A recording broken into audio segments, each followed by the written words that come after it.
ఎంతవరకు కరెక్ట్గా ఉంది? లాస్ట్ గవర్నమెంట్లో మీరు చూసుకుంటే అందరిని అరెస్ట్ చేశారు. అచ్చెన్నాయుడు గారిని, తర్వాత నారాయణ గారిని, ఇట్లా పెద్ద పెద్ద వాళ్ళందరినీ, కొల్లి రవీంద్ర గారిని అయితే చాలాసార్లు అక్రమ కేసులు పెట్టి వీళ్ళందరి మీద.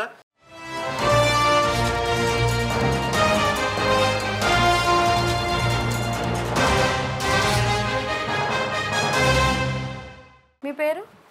పైడిమాల సాల్మన్ రాజు. ఓకే, ప్రజెంట్ కూటమి ప్రభుత్వం వచ్చి 7 నెలలు అవుతుంది కదండి. 7 నెలల్లో పరిపాలన అనేది ఎలా ఉంది అంటే ఏం చెప్తారు? పరిపాలన అయితే సాఫీగా సాగుతూ ఉంది. ప్రజెంట్ మనకు ఉన్నటువంటి వనరులన్నింటినీ కూడా లాస్ట్ గవర్నమెంట్లో 5 సంవత్సరాలు అన్ని వర్గాలు, సామాన్య మానవుడి దగ్గర మొదలుకొని సంపన్నుల వరకు అందరూ ఇబ్బంది పడ్డారు. అంటే ఎటువంటి వ్యాపారాలు లేవు, పనులు లేవు, ఆర్థికంగా చాలా ఇబ్బంది పడ్డారు. ఇప్పుడు కూటమి ప్రభుత్వం వచ్చిన తర్వాత చంద్రబాబు నాయుడు గారు ఒక సర్వే చేసుకుంటాడు. మనకు ఏమేమి వనరులు ఉన్నాయి, మనం ఏ విధంగా మన రిసోర్స్ని మనం ఉపయోగించుకోవాలి, మనం ఏ విధంగా మన రాష్ట్రాన్ని డెవలప్ చేయాలనే దాని మీద ముందు ఆయన కాన్సన్ట్రేషన్ చేస్తారు. అదేవిధంగా ముందుకెళ్తూ ఉన్నారు. సెంట్రల్ గవర్నమెంట్ నుంచి మనకి ఏమేమి ఫండ్స్ రావాలి, మనకు ముందు ఇప్పుడు మన స్టేట్లో ఉన్నటువంటి వనరులను మనం ఉపయోగించుకుంటే డెవలప్ కాదు. మనకి బయట నుంచి డబ్బులు రావాల్సిందే కంపల్సరీ. మనకు రావాల్సిన వాటాలు ఏమున్నాయి, మన స్టేట్కి రావాల్సిన వాటాలు ఏమున్నాయి, అవన్నీ కూడా తీసుకొస్తా ఉన్నారు. రాబోయే రోజుల్లో రాష్ట్రానికి మంచి భవిష్యత్తు అయితే ఉంటుంది. ఓకే, వంశీ గారిని అరెస్ట్ చేశారు కదా అండి, సో దీని మీద మీ అభిప్రాయం ఏంటి? ఇప్పటికే లేట్ అయింది. ఒక మాటలో చెప్పాలంటే అదే, ఇది కక్ష సాధింపు అయితే కాదు. వాస్తవంగా సాక్ష్యాధారాలన్నింటినీ కూడా వాళ్ళన్నీ సమగ్రంగా నివేదిక తెచ్చుకున్న తర్వాతే ఎంతవరకు కరెక్ట్గా ఉంది.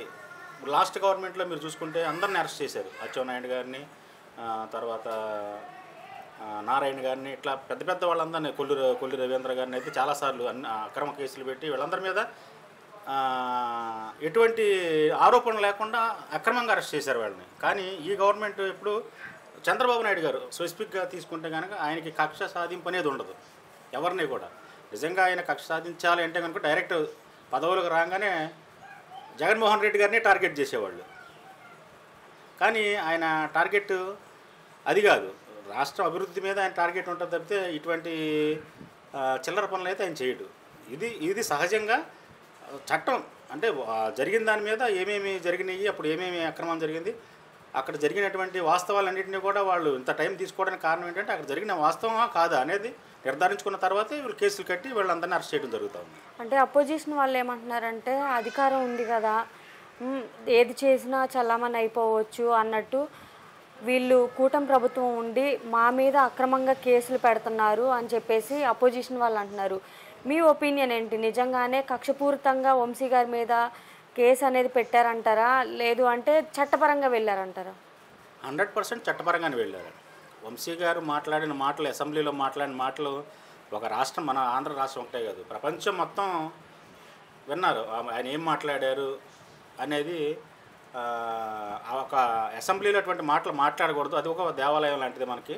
కానీ ఆయన మాట్లాడిన మాటలకి అసలు ఇప్పటికే లేట్ అయింది. ఒక మాటలో చెప్పండి, ఇప్పటికే లేట్ అయింది. కానీ అవన్నీ కూడా వాళ్ళని నిర్ధారించుకున్న తర్వాతే వంశీ గారి మీద కేసు కట్టడం జరిగింది. అట్లా ఎవరైతే ఉన్నారో, ఇంకా నాయకులు ఎవరైతే ఉన్నారో వాళ్ళందరినీ కూడా అరెస్ట్ చేస్తారు, అందులో డౌటే లేదు. అంటే ఆడవాళ్ళని కూడా లేకుండా ఆయన చాలా మాటలు అన్నారంట కదా, ఆడవాళ్ళని తేడా కూడా లేకుండా భువనేశ్వరి గారిని, ఇటువైపు నారా లోకేష్ గారిని.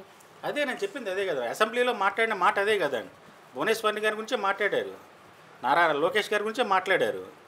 మరి ఆ చంద్రబాబు నాయుడు గారు రోజు ప్రెస్ మీట్ పెట్టి చాలా పాపం ఆయన కంటతడి పెట్టుకున్నాడు ఆయన ఆ రోజు మీకు పెద్ద ఆయన కంటతడి పెట్టుకోవడం మీకు కనిపించలేదా?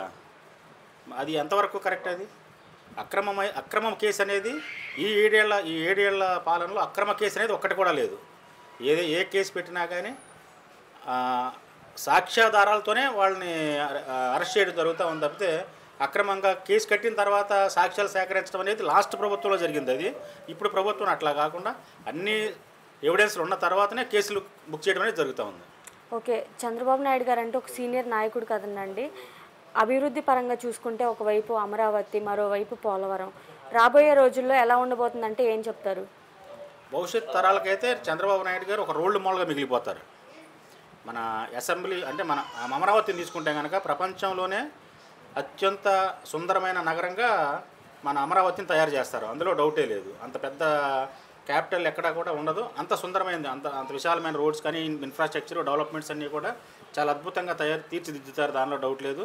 పోలవరం కంప్లీట్ అయితే కనుక మన ఆంధ్ర రాష్ట్రం ఇప్పుడు ఏదైతే రాయలసీమ ఈ వెనకబడిన ప్రాంతాలు ఉన్నావో కంప్లీట్ వాటర్ సోర్సెస్ వాళ్ళకి వస్తాయి.